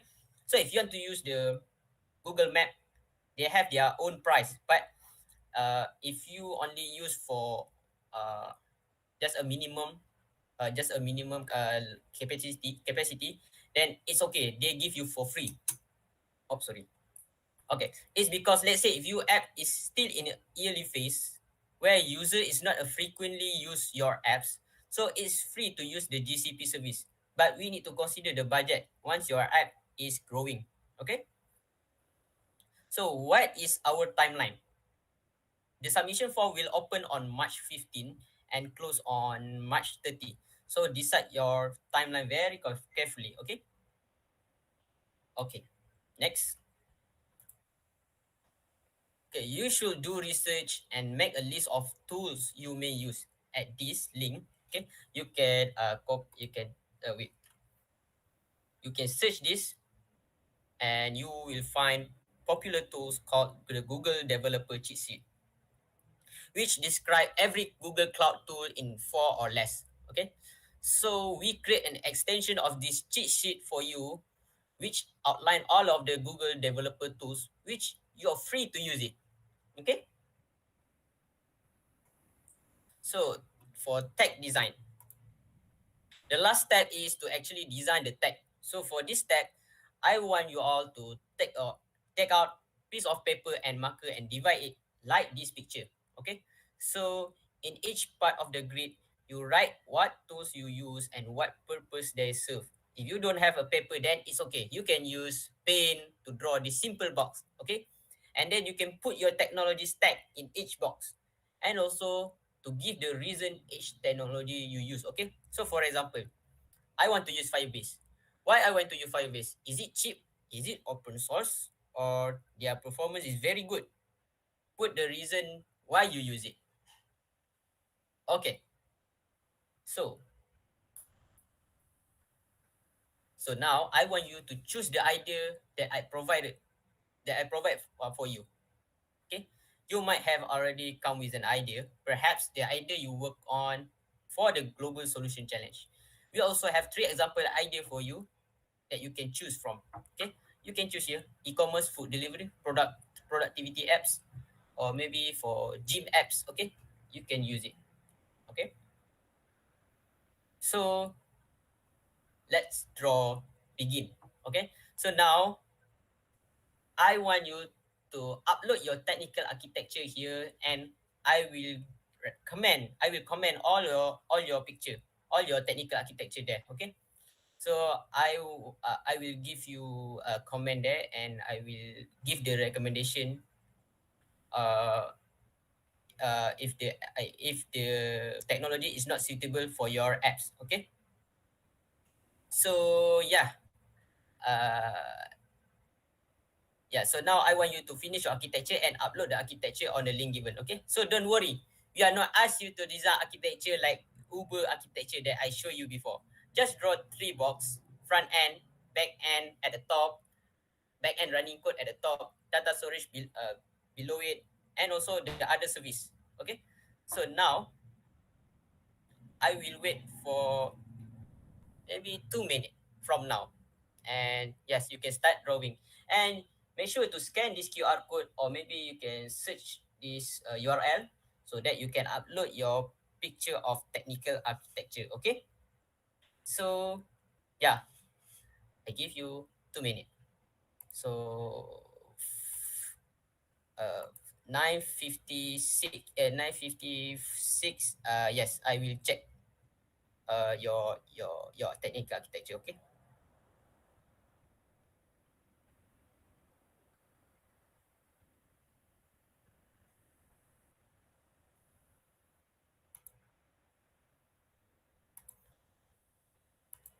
So before that, I want to check first.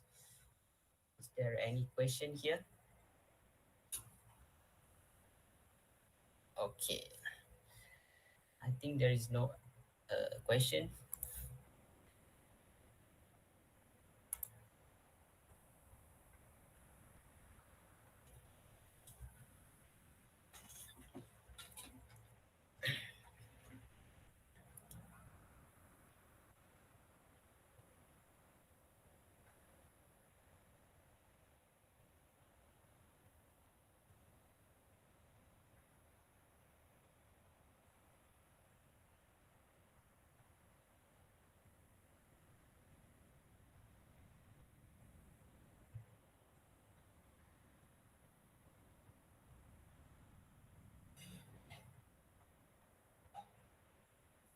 Okay, first of all, I will go back to the example of Uber architecture. Okay, first I will go back and I will answer other question. Okay, so Kairina, from your experience, how to know which tech framework is suitable for the app we want to develop? Okay, if you ask me the suitable tech, actually it depends on the organization itself. Okay, if you go to the startup, they are not they will consider about the budget. Okay, how much engineer they want to hire you. If you are full stack developer, then they doesn't need to have the front end developer or back end developer or database administrator. You do all of the job. Okay, so if you ask me tech framework suitable for app, actually it's you can check Flutter also good, and MySQL, or maybe you can check uh MongoDB for NoSQL. Okay, so and also sometimes I have trouble in navigate through framework documentation efficiently. Okay, any tips? Okay, this is good question. Okay, because actually we have a lot of what we call it, resources. Okay, we can learn from YouTube, we can learn from documentation, right? Okay, I will give you the answer. uh, Books, reading from books is good, but it will outdate later. Okay, because the online documentation is the one that the most efficient, more than anything lah. Because if you buy books and the books is older version, then you will get the outdated version of your language lah. Let's say I buy a programming language book called PHP version 5.6, but today we already have a PHP 8.0. Okay, PHP 8.0 version. So books is good but not very efficient lah, because you will face a security issue, same as YouTube also. Okay, same as YouTube also. But it's okay. I think for if you want to start, if you want to make a first step, I think that's okay if you want to check on YouTube and also books. But if you ask me, books and documentation is very boring. Yeah. But that's very boring. But if you are in industry, uh, I hope you will check the documentation lah. Okay, documentation is very important lah. Online documentation, okay? Online documentation. Okay. So yeah. So already okay. I think already 9:56. So yes, I will go to the next slide, which is for UniKL student. Okay, so for UniKL student, please scan here for attendance. Okay, so this is for our GHawk system. So for those join our event, then they will get the point lah. They will get the point for join outside of the academic class lah. Okay, I will give you 2 minutes.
Okay, so now I think that's all from me. So I think I will pass back to Praveen. Okay, so thank you guys for joining us.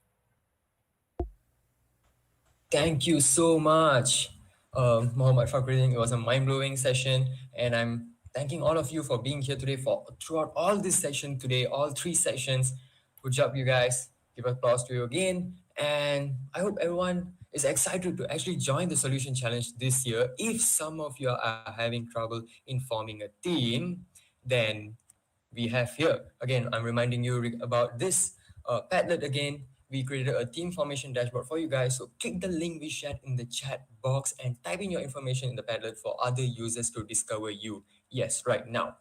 And once again, thanks to our amazing speakers today. I love them all. Hope you all did too. And if you did, please help us to drop some good comments in the feedback section. Yes, right here. I'll give you about 1 minute. So if you guys are done with the feedback form, please drop some thumbs up in the chat box so I know that you have completed it.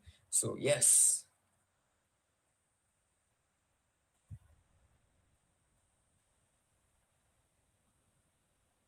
I'm currently looking at the YouTube live of UM's live. I can see about 22 people are here.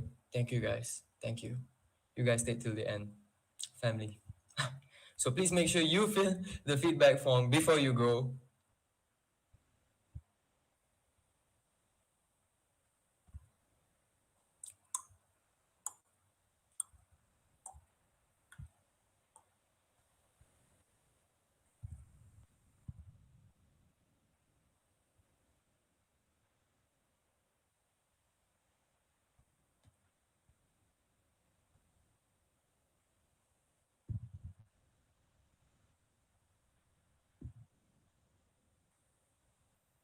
Okay, so for now, it's already 1 minute, but you guys, please make sure you scan the code right there and then just fill it up as fast as you can. And in the meantime, I would like to talk to you guys about the social media links. So I've seen that many people have so many questions that they still want to ask the speakers that we had for the 3 sessions today. Either it could be the community divisions of GDSCUM, or it could be Mr. Iskandar Zulkarnain, or it could be about UniKL. So here are the links, and I'm sure we'll be dropping the links in the description. I mean, in the chat box down below. So make sure you check them out regarding Google Devs for Students Club, University of Malaya, and also Google Devs for Students Club, University Kuala Lumpur, and of course, Mr. Iskandar Zulkarnain's LinkedIn profile to know more info. And finally, here we are.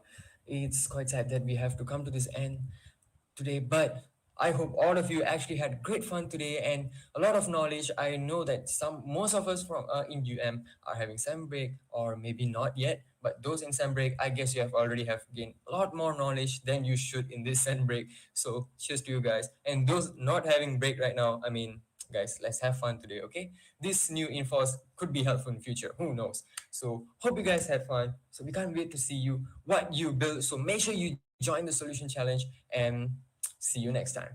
Bye bye.